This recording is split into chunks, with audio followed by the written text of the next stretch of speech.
కూటమి అధికారంలోకి వచ్చాక ఏపీలో ఒక్క పెన్షన్ కూడా తొలగించలేదని మంత్రి కొండపల్లి శ్రీనివాస్ అన్నారు. సీఎం చంద్రబాబు పాలనలో అర్హుడైన ప్రతి ఒక్కరికి పెన్షన్ అందజేస్తున్నామని మంత్రి తెలిపారు. గతంలో 65 లక్షల మందికి పెన్షన్లు ఇస్తే ప్రస్తుతం 63,25,000 పెన్షన్లు ఇస్తున్నామన్నారు.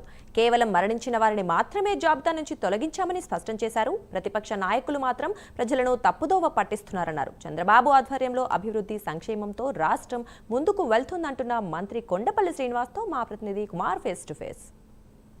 గత వైఎస్ఆర్సీపీ ప్రభుత్వంలోని 2019 నుంచి 2024 వరకు పెన్షన్ తొలగింపు అలాగే దాని అక్రమాలకు సంబంధించి ప్రస్తుతం మనతో మాట్లాడడానికి ఆంధ్రప్రదేశ్ మంత్రివర్యులైన కొండపల్లి శ్రీనివాస్ గారు అయితే మనతో పాటు ఉన్నారు. ఆయన అడిగి పూర్తి వివరాలు అయితే తెలుసుకునే ప్రయత్నం చేద్దాం. సార్ చెప్పండి, 2019 నుంచి 2024 వరకు వైఎస్ఆర్సీపీ ప్రభుత్వంలోని ఈ పెన్షన్ తొలగింపులోని కొన్ని అక్రమాలు జరిగాయి అంటున్నారు. దానిపై మీ స్పందన?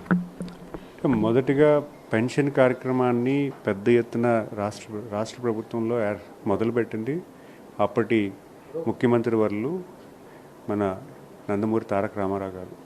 మరి ఈరోజు 14-19లో కూడా 200 ఉన్న పెన్షన్ 1000 రూపాయలు చేయడం, అలాగే 1000 రూపాయల నుంచి 2000 చేయడం కూడా జరిగింది కూడా ఇప్పటి ముఖ్యమంత్రి వర్యులు శ్రీ నారా చంద్రబాబు నాయుడు గారు.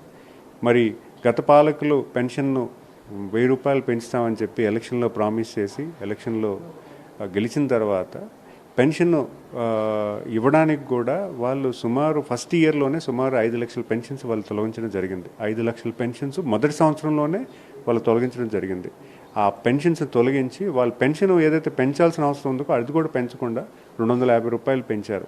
ఎవ్రీ ఇయర్ 250 అని పెంచుకుంటూ వెళ్తామని చెప్పి ప్రజల్ని ఒక తప్పుతో ఒక నమ్మకాన్ని మేము మాటిస్తే మడమ తప్పమని చెప్పి ఎలక్షన్లో చెప్పి వాళ్ళు వచ్చిన వెంటనే ఫస్ట్ సంవత్సరంలోనే 5 లక్షల పెన్షన్స్ తీయడమే కాకుండా పెంచాల్సిన పెన్షన్ కూడా 250 రూపాయలు మాత్రమే పెంచారు.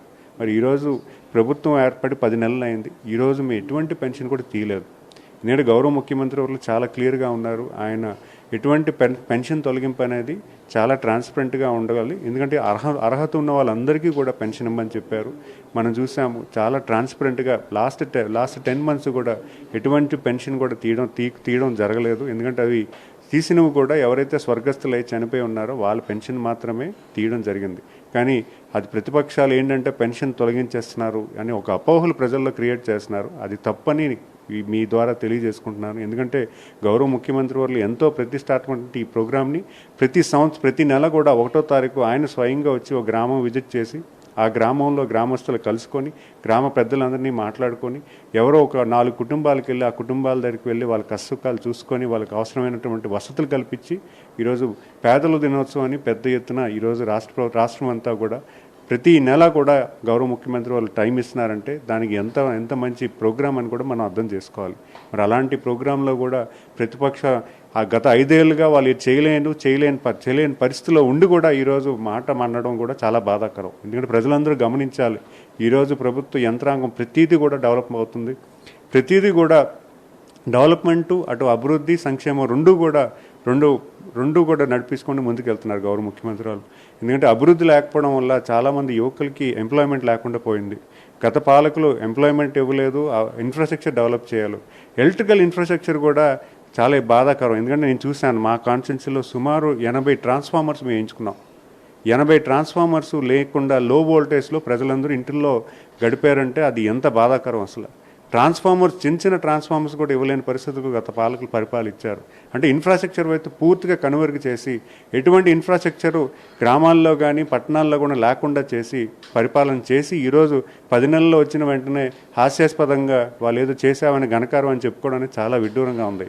నేను ప్రజలందరికీ విజ్ఞప్తి చేస్తున్నాను, గౌరవ ముఖ్యమంత్రి వాళ్ళు అహర్నిశలు ఉదయం నుంచి రాత్రి 10 వరకు కూడా ఆయన రివ్యూస్ పెట్టుకొని ఆ పరిపాలన అంతా కూడా స్ట్రీమ్లైన్ చేస్తూ రాష్ట్ర ప్రభుత్వాన్ని ముందుకు తీసుకెళ్తున్నారు. మనం చూసాం ఈరోజు దేశంలో జిఎస్డిపి కలెక్షన్లో ఆంధ్రప్రదేశ్ 2వ స్థానానికి రావడం అంటే వచ్చిన ప్రభుత్వం ఏర్పడిన మొదటి సంవత్సరంలోనే ఇది రావడం అంటే చాలా చాలా ఆనందకరమైన విషయం అని భావిస్తున్నాను.